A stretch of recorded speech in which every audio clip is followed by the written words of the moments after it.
menyemangati orang-orang di sekitar kita supaya juga bisa memiliki mekanisme dengan hikmat tanpa terganggu. Saudara-saudara yang terkasih, berbicara tentang pelayanan, saya mempunyai contoh kebanyakan pelayanan dan pelayanan.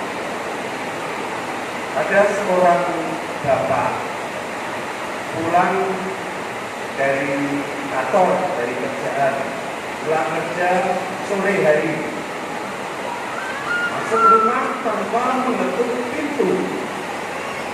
Lalu Pak Paijo ini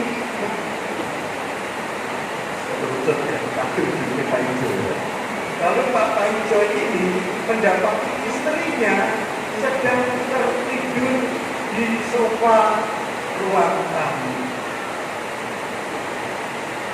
Wis dandan lagi nek ketulon.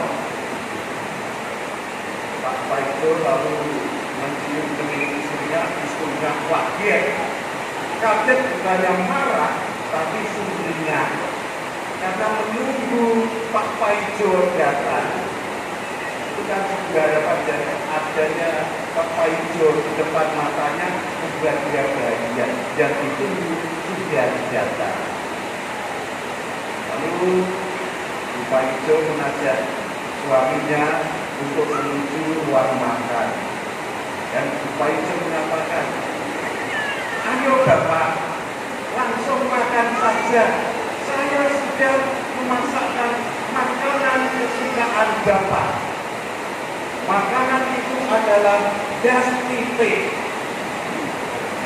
Oh, kepala ayam. Lalu Pak Paijo makan dengan lahap. Dan Pak Paijo itu iseng-iseng tanya sama suami, "Bapak memang suka dengan das pipe kepala ayam?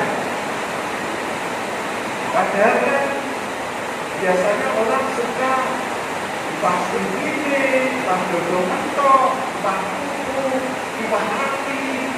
Saya dan anak-anak suka yang itu. Bapak memang suka. Justru karena kalian itu, istri dan anak suka daging lainnya, iwak api, cili, dodo mentok, kuku, saya yang makan kepala ayam yang tidak disukai oleh istri dan anak." Sebuah pengorbanan yang bisa dilihat oleh Pak Paijo. Ini luar biasa. Kalau saudara-saudari yang terkasih, apakah Bapak Ibu Saudara pernah atau suka makan das pipe? Kepala ayam suka? Ya. Berarti panjenengan berkorban semua ini. Ya seneng. Atau malah memang sukanya kepala ayam daripada yang lain, gitu ya? Ya. Betul.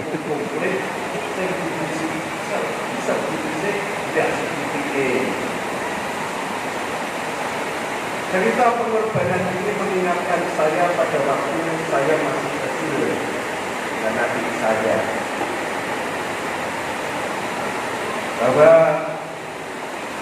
ibu kalau masak itu boro-boro masak setiap hari ada ikan, daging atau ayam, enggak, sayuran, lauknya tahu dan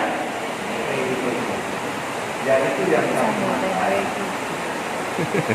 Enak sama. Dan bisa makan ayam atau daging atau ikan kalau Bapak Ibu mengikuti acara bisa lingkungan, bisa wujud, ya, kenduren atau sembayangan, minimal terasnya itu sesuatu yang kami tunggu-tunggu, bisa mangani Pak, dan ada yang punya dari. Panjenengan pernah mengalami hal seperti itu? Pernah? Ya. Biasanya kalau Bapak atau Ibu pergi untuk sembahyang atau bisa uji lingkungan dan kemudian kita ditinggal di rumah karena masih kecil, saya dan adik saya itu belajar kalau sudah Bapak atau Ibu pulang, wah, betapa senangnya kami. Lalu kami siap-siap untuk di depan pintu rumah. Maka yang duluan ke depan pintu adalah kiri saya. Jadi kiri itu kan orang. Jarak depannya itu masih berapa meter dari rumah itu, dia itu sudah jeblok lalu berlari ke depan rumah. Kalau kiri itu pun dikotil, kalau sudah jeblok dan berlari ke depan rumah, berarti bapak atau ibu pulang dan pulangnya tidak tangan kosong bawa oleh-oleh. Kami senang sekali.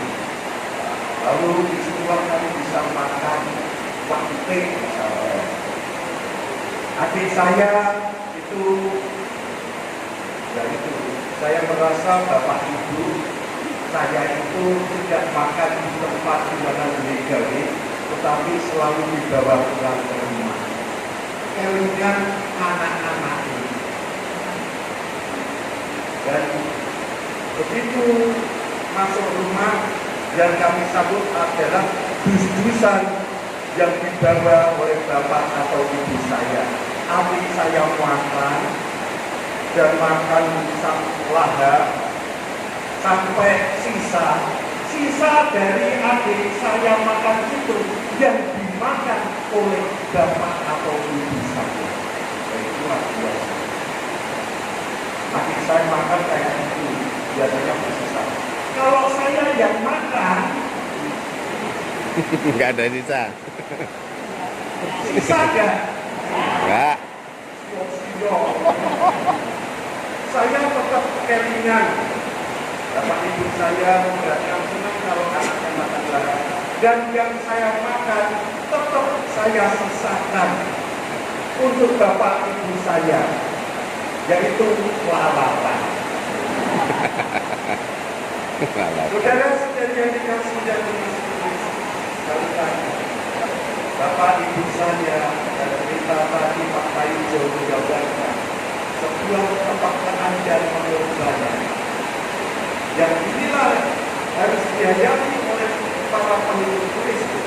Siapapun kita, apalagi kita adalah seorang tokoh, kita pemuda agama, kita tokoh masyarakat, kita siap untuk melayani, bukan untuk